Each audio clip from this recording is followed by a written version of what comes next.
Assalamualaikum warahmatullahi wabarakatuh. Saya bersama Biker Subuhan Pekanbaru Riau dalam kajian subuh Rabu Riyadhus Shalihin di setiap masjid musola di Jalan Kamboja, Rimbo Panjang. Bagi yang sudah bergabung istiqomah, bagi yang belum segera bergabung. Kiamat sudah dekat. Berkah selalu, sukses. Assalamualaikum warahmatullahi wabarakatuh.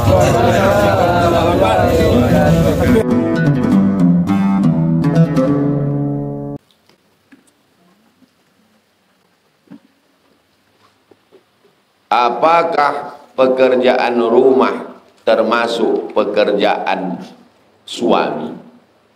Mencuci piring, mengepel lantai. Siapa yang bekerja? Tugas siapa itu? Mencuci piring sama mengepel lantai itu tugas siapa?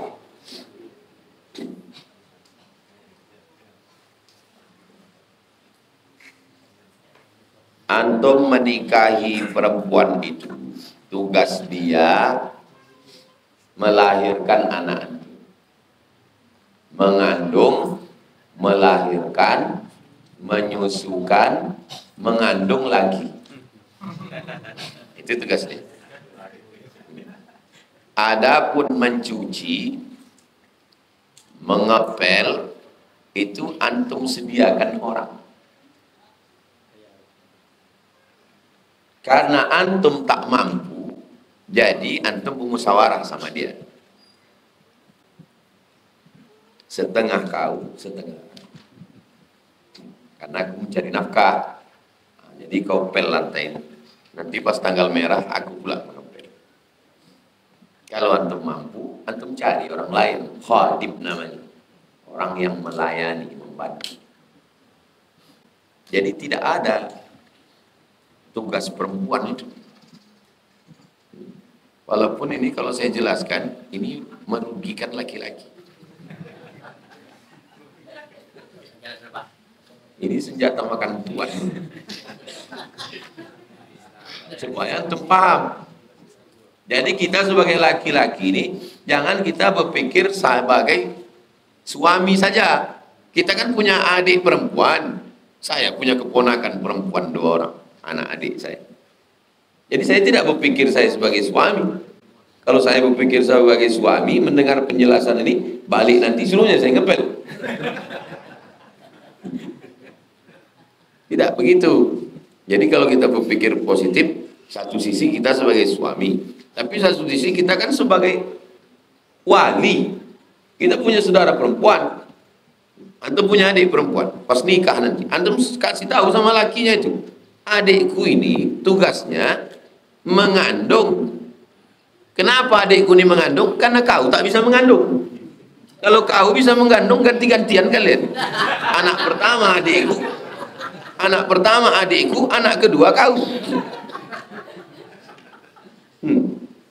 Adikku ini tugasnya mengandung, melahirkan, menyusukan. Karena kau tak bisa melakukan 3 itu. Adapun mencuci, menyiapkan makan, kau siapkan orang. Karena kau tak sanggup, bermusyawarah kalian berdua berbagi. Paham? Kata ibu di belakang. Oh, gitu. Aku baru tahu ini Pak Ustaz. Jadi pulang nanti mau ibu jelaskan ke bapak. Bapak sudah mati Pak Ustaz. Bukan laki-laki itu goyang kaki di rumah bilangnya, kok coba lambat sedikit nasi datang, ngamuk, mana nasi? Itulah pentingnya kursus perkahwinan. Kursus perkahwinan, laki-laki itu supaya dia tahu. Kau udah dikasih duit. Makanya anak santri-santri perempuan itu diajar. Kau udah kasih duit, kenapa? Duit apa yang kau kasih? Duit nafkah. Duit nafkah itu kan makan kau. Makan, pakaian, pendidikan, perhatian, tempat tinggal. Memang tanggung jawab laki-laki. Ini nafkah, ini hadiah. Ngaji sama Ustaz ini makin memberatkan kita laki-laki. Saya tidak memberatkan kita. Saya cuma mau ngasih tahu bahwa supaya kita bermusyawarah. Aku ini deh belum sanggup lagi mencarikan orang menolong kau. Aku pun sibuk di luar. Jadi tolonglah kau agak berkorban sedikit untuk aku. Dia pun insya Allah kalau sayang dia sama antum. Dia bilang, jangankan untuk mengepel lantai, nyawa aku kasihkan sama kamu. Satu-satunya kesalahan aku dalam hidup adalah satu bang, tadi apa? Mencintaimu. Betul tahu? Dia pula ibu. Terkadang istri sering minta tolong bantu. Apakah hal ini merendahkan martabat kami sebagai suami? Kalau antum mencuci piring, apa? Bagi saya mencuci piring itu biasa.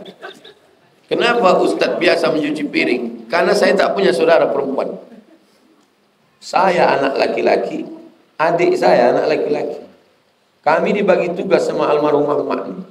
Kau cuci piring, kau mengepel lantai, kau memasak. Ini cabai, ini bawang, ini kunyit, ini tomat. Letakkan dulu cabai di gilingan itu, kau siram garam kasar. Kau gini kan. Sama bawang.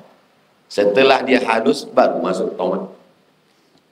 Kau masukkan ke dalam kuali, isi minyak dulu. Setelah panas, baru masuk ini. Berpisah minyaknya sama itu, baru kau masukkan ikan. Berubah warna ikan itu, baru kau masukkan air. Begitu mak saya mendidik. Tak boleh meletakkan anduk di atas tempat tidur. Melipat baju mesti rapi. Kalau ibu mendidik anak macam itu, ringan istrinya. Kalau ibu mendidik anak laki-laki macam itu, ringan istrinya. Sekarang perempuan menghadapi laki-laki, ya Allah, baju yang udah rapi macam tafal bocah, beriuk belanga berserak. Kenapa? Karena perempuan tak mendidik anak laki-laki. Beruntunglah orang yang mendapatkan saya. Karena saya dididik emak saya. Baju putih kau gosok dulu pakai sabun telepon. Masih ada jual sabun telepon? Kasih pakai sabun telepon, letakkan di panas. Jangan sampai kering. Sesudah itu baru kau gosok bagian ketiak, bagian tengkuk sama ujung. Biar jangan berdaki. Jangan pakai pemutih, lapuk dia. Sampai begitu. Pernah ibu mengajarkan anak laki-laki ibu macam itu? Jadi anak laki-laki kalau diajar ibunya dengan baik, pokok pangkal masalah sekarang ini ada pada ibu. Itulah mengapa saya pilih Pondok Ma'had Az-Zahra perempuan. Karena lama saya berpikir, kalau baik ibunya, baik anaknya. Bukan perempuan ini cuma melahirkan anak, melahirkan, menyusukan, melahirkan lagi, menyusukan lagi. Mendidik, dididik anak itu sedidik-didiknya. Kalau sudah biasa antum begitu, dididik ibu antum, dan insya Allah antum tidak merasa itu sesuatu yang aneh, merasa itu sesuatu yang asing, tidak langsung hilang harga diri antum. Ustaz itu ceramah aja itu, ngomong aja itu, jangan-jangan antum buat podcast wawancara perempuan, tanya ustazah, pernah Ustaz Somad itu nyuci piring?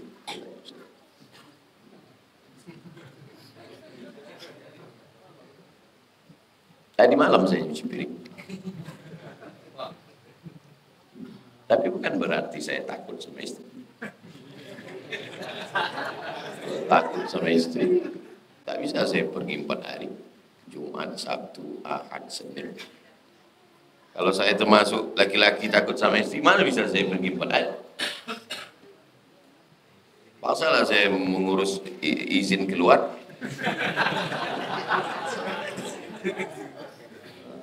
Iya antum, saya tak mau juga antum nanti balik ke rumah menjadi anggota persatuan takut bingung.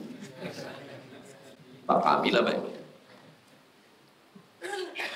Apa hukumnya istri pergi ke pasar sendirian? Tak ada suaminya. La yakhluwanna rajulun ma'a imra'atin illa ma'a dhi mahramin. Tak boleh berdua-duaan. Dia ke pasar tuh berdua atau ramai? Ramai. Ada laki-laki yang amanah, ada perempuan yang amanah. Pasar pagi Arengka. Pasar. La tusafiranna imra'atun ma'a dhi mahramin. Tidak boleh laki-laki perempuan musafir. Musafirnya berapa jaraknya, berapa hari perginya. Musafir yang jauh. Itu pun kata Imam Nawawi, kalau musafir jauh itu ada perempuan yang amanah, haji misalnya. Maka Imam Nawawi dari kalangan mazhab Syafi'i, Imam Nawawi ini yang menyusun hadis ini. Boleh perempuan pergi haji tanpa mahram kalau dalam rombongannya itu ada perempuan-perempuan yang aman. Itulah dalil kenapa yang berangkat haji kemarin itu banyak yang tak ada mahram. Semua yang pergi haji kemarin, apa ikut lakinya? Kan tidak. Terus pergi istrinya, berarti tak salah hajinya itu? Sah. Kenapa boleh? Karena dalam mazhab Syafi'i pendapat Imam Nawawi, karena ada perempuan yang amanah di situ. Satu kloter itu berapa orang? 400 orang. Kan banyak perempuan-perempuan yang amanah. Kenapa zaman dulu tak boleh perempuan itu musafir sendiri? Naik onta. Satu onta ini ada kotaknya di atas itu tempat perempuan. Kalau tak ikut lakinya, siapa mengawal dia? Nanti dia pas pergi tepi jalan. Adik nenek saya, termasuk yang dari Makkah ke Madinahnya dulu naik onta. 8 hari 8 malam. Belum ada bis. Siapa yang mengawali dia turun? Zaman sekarang naik pesawat. Kalau pergi ini perempuan ini ke toilet itu ada Abu Jahal, Abu Lahab menghalang di jalan. Ada security, aman. Tapi jangan serahkan bulat-bulat istri antum ke atasannya. Jaga istri saya, Pak. Insya Allah. Alasan keluar kota. Jadi kalau dia pergi belanja ke pasar pagi Arengka, ke pasar Selasa, maka itu tidak masuk dalam 2 larangan. Karena jarak tempuh dan lamanya tak masuk. Dan juga tidak berdua-dua. Tapi dia berselingkuh, Pak Ustadz, sudah nampak saya di WA-nya, itu cerita lain. Ini pertanyaannya kan pergi ke pasar. Hukum aslinya perempuan itu di rumah. Membawakan teh ke ruang tamu pun siapa? Laki-lakinya. Tak pernah dalam sejarah istri saya membawa teh ke ruang tamu. Saya membuat teh ke ruang tamu. Berapa istri kita yang jadi tengok orang bini. Datang istri antum bawa teh ke ruang tamu. Tamu tu nengok bini antum, tak cemburu antum. Antum tak tahu karena belum nikah.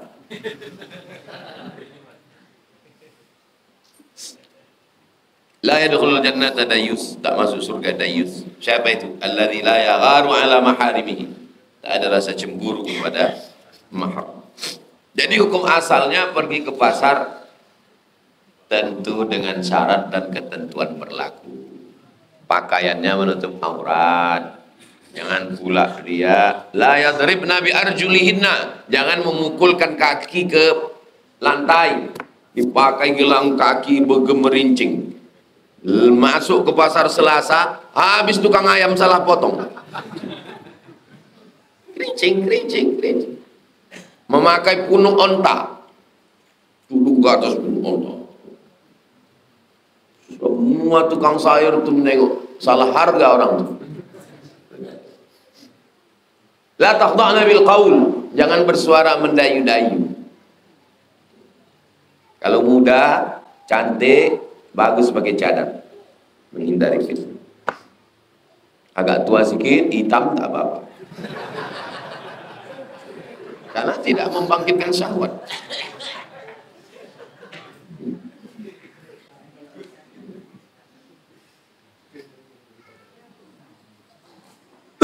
Zaman sekarang ini zaman gila, medsos ini luar biasa. Maka perempuan mesti pandai menjaga diri, suami, laki-laki sebagai suami, laki-laki sebagai abang, laki-laki sebagai paman, laki-laki sebagai atuk, laki-laki sebagai adik, mengawal walinya. Kalau dia orang Minangkabau, tambah satu lagi, laki-laki sebagai ninik mama. Batangnya tampai basanda, daunnya tampai banaung, akarnya tampai basilo. Didulukan selangkah, ditinggikan seranting. Itu tak ada dalam fikih Islam. Karena dari jalur laki-laki. Tambah lagi dalam Minangkabau. Jadi perempuan paling banyak pengawalnya dalam Minangkabau. Karena ada nenek mama. Saudara ibu pun ikut mengawal. Dia datang ke pasar, bawa semua pengawal. Turun harga insya Allah. Jika waktu syuruk jam 6.15, syuruk 6.15, belum lewat 10 menit setelah itu ada jamaah sholat isyraq, bagaimana hukumnya? Masuk dalam beribadah di waktu haram. Qaida ramhin, setinggi tombak. Terbit matahari, lewatkan setinggi tombak. Berapa lama matahari naik setinggi tombak itu menurut ilmu astronomi? 12 menit. Ini permukaan bumi, ini matahari. Waktu naik, waktu terbit matahari itu namanya syuruk. Naiknya dia sampai setinggi tombak 12 menit. Lewatkan 12 menit. Lebih baik lewat daripada kurang. Karena kalau lewat tak apa-apa, kalau kurang khawatir masuk dalam waktu haram. Waktu haram 3. Pertama terbit matahari, kedua tergelincir matahari, keempat tenggelam matahari. Tergelincir matahari tengok azan zuhur. Kalau azan zuhur jam 12.15, 15 menit sebelum itu. Kecuali sholat itu ada sebabnya, boleh. Sholat tahiyatul masjid, masuk masjid, boleh. Karena ada sebab. Yang tak ada sebab tak boleh. Duha belum masuk.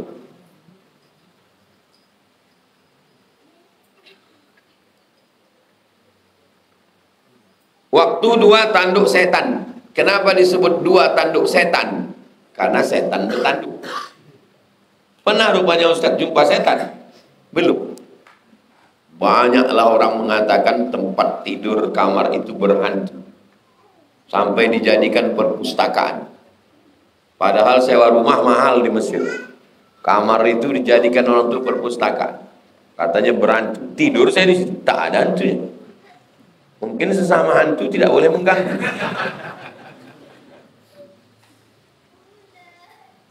Selalulah saya setiap pergi, tak pernah saya sekamar berdua, sendiri. Di rumah orang, rumah tua, rumah kayu, di atas bukit, di tepi pantai, tepi laut, sendiri. Belum pernah jumpa hantu. Di Papua, di Raja Ampat, nama bupatinya Pak Abdul Faris. Entah masih menjabat, entah tidak. Dikasihnya kamar, sendiri, di laut. Pas mau tidur tuh bismika Allahumma, kalau naiklah hantu laut malam ini. Tak ada. Bismika Allahumma ya Allah. Dari mana Ustaz tahu jin itu bertanduk? Nabi mengatakan qarnai syaitan. Kenapa waktu itu disebut tanduk setan? Karena matahari yang terbit itu bulan. Matahari itu bulan. Waktu matahari itu terbit, datang setan menghampiri. Bertanduk dia kan? Matahari bulan kan? Datang setan menghampiri. Bertanduk dia kan? Naik selama 12 menit. Setelah qaidah ramhin pergi dia. Waktu setan menghampiri matahari, itulah dipakai mereka untuk menyembah Lata, Uzza, Karena pada hakikatnya mereka menyembah setan. Kenapa orang tertarik menyembah patung? Karena di dalam patung itu ada iyad'una min dunillah illa inasa. Mereka menyembah inasa. Inas perempuan. Apa maksudnya perempuan? Setan perempuan. Setan itu ada laki-laki. Ada. Allahumma inni a'udzubika minal khubuthi. Yang menunggu-nunggu di patung-patung itu inasa, setan perempuan. Maka tertarik dia. Sewaktu nyembah itu Pak Ustaz, rasanya hati saya ini, iyalah setan itu, ada setan itu. Maka tak boleh kita meletakkan patung di rumah, karena berdiam setan itu di situ. Saya nggak takut sama setan. Saya nggak takut sama setan.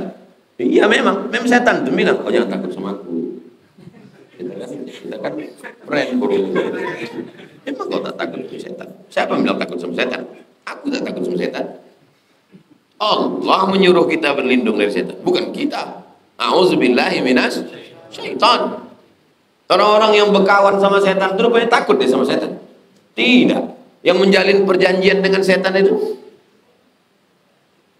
dilarang masuk ke Uni Emirat Arab. Orang yang paling banyak tato sama antingnya.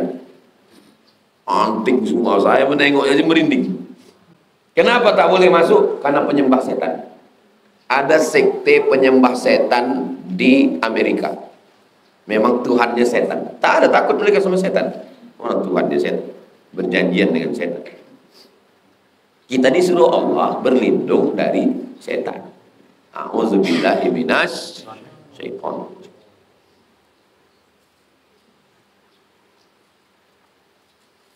Seorang terlambat sholat jenazah, mendapatkan imam pada takbir yang ketiga. Apakah dia langsung mengikuti bacaan imam atau dimulainya dengan tertib dan menambah takbir yang kurang? Kalau takbir sholat Idul Fitri, Idul Adha yang tinggal tidak diulang lagi karena itu adalah sunnah. Alhamdulillahirabbil alamin. Berarti meninggalkan sunat. Sunat yang tinggal tak perlu diulang. Yang diulang itu adalah rukun syarat wajib. Itu yang diulang. Maka rukun Al-Fatihah itu tinggal. Maka diulangnya lagi. Ulang Fatihah. Dikiaskan kepada sholat masbuk. Mana dalilnya? Kias. Karena Fatihahnya kurang. Perbedaannya, kalau dalam mazhab Hanafi ini imam,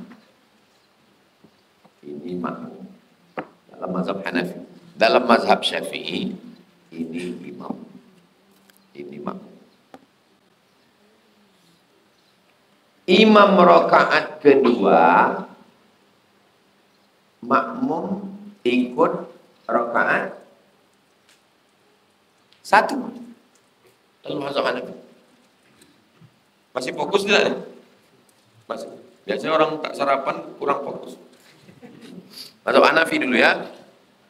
Imam rakaat 2, makmum rakaat 1. Salat maghrib ini. Imam rakaat 3, makmum rakaat 2. Imam salam, makmum naik. Waktu imam tegak tuh, waktu makmum tegak tuh, rakaat berapa sih imam? Maka aku tanya tadi, fokus apa tak fokus? Ulang lagi. Imam rakaat 2, makmum rakaat. Imam rakaat 3, makmum rakaat. Imam salam, makmum rakaat berapa sih imam? Rakaat berapa sih makmum? Mazhab Syafi'i itu. Mazhab Syafi'i itu. Imam rakaat 2, makmum 1. Imam rakaat 2, Imam rakaat 3, makmum rakaat 3. Imam rakaat 2. Imam salam, makmum rakaat 3. Itu mazhab Syafi'i itu. Ingat, imam rakaat 2, makmum rakaat 2. Imam rakaat 3, makmum rakaat 3. Imam salam, makmum tegak mengqadha rakaat 1. Hanafi. Paham? Kenapa mereka ikhtilaf? Karena Nabi tak menjelaskan. Tak pernah dijelaskan Nabi makmum yang tegak itu berrakaat berapa. Dan jamaah sahabat pun tak ada bertanya. Karena tak dijelaskan Nabi lah, maka sahabat itu ikhtilaf. Mudah ingatnya. Kalau dia tegak mengqadha yang tinggal, Hanafi. Kalau dia tegak melanjutkan, Syafi'i. Berefek pada cara duduk terakhir. Kalau imam duduk tawarruk, apakah kita duduk iftiros? Dalam mazhab Syafi'i, iftiros. Kenapa makmum duduk iftiros?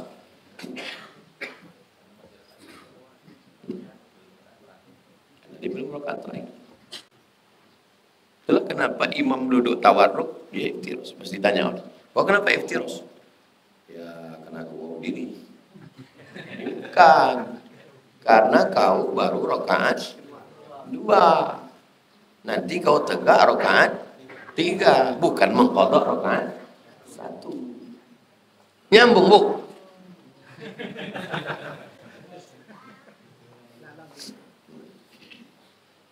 Kalau Tuan pergi ke Lampung, jangan lupa membawa kawan. Memang susah nyambung kalau kita belum sarapan. Itu dia bantu. Begitu juga dalam sholat jenazah. Apakah takbir berikutnya itu qadha atau melanjutkan? Kiasnya ikut pada perbedaan pada sholat fardu. Tapi kalau takbir dalam sholat Idul Fitri, Idul Adha, itu tidak perlu, karena itu sunnah. Payah Pak Ustaz ribut, tak usah ketinggalan. Memang ketinggalan itu udah masalah. Kalau gitu kok saya tak usah sembahyang lah Pak Ustaz. Itu lebih masalah lagi. Sedang mau sembahyang aja bermasalah, boleh tak sembahyang. Malah hazihin niat, untuk niat yang baik-baik. Tawassul dengan surat Al-Fatihah. A'udzubillahi minasyaitonirrajim. Bismillahirrahmanirrahim. Alhamdulillahirabbil alamin. Arrahmanirrahim. Maliki yaumiddin.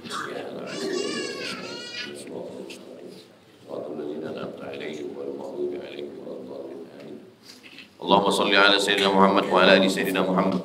Natawassalu ilaika bihaqqi suratil Fatihah. Kami mohon kepada Engkau dengan kemuliaan surat Al-Fatihah. Antiyassir lana umurana, mudahkan segala urusan kami. Umurat dunia wal akhirah, urusan dunia, urusan akhirat. Wa balligh maqasidana, maksudkan, sampaikan segala maksud niat kami. Sahih ajsadana, sehatkan badan kami. Waj'alna minar rasyidin, jadikan kami orang yang berlurus, berhati lurus, berpikir lurus, berkata lurus. Alimna ma yanfa'una, ajarkan ilmu yang bermanfaat untuk kami. Qawi imanana, kuatkan iman kami. Sahih ajsadana, sehatkan badan kami. Alimna ma yanfa'una wa'fa'na bima 'allamtana innaka antal alimul hakim. Waj'alna minal mutahabbina bi jalalik, jadikan kami orang-orang yang berkasih sayang karena Engkau. Rabbana atina fid dunya hasanah wa fil akhirati hasanah wa qina adzabannar. Sallallahu alaihi wasallam Muhammad wa ala alihi wasallam. Allahu minkum.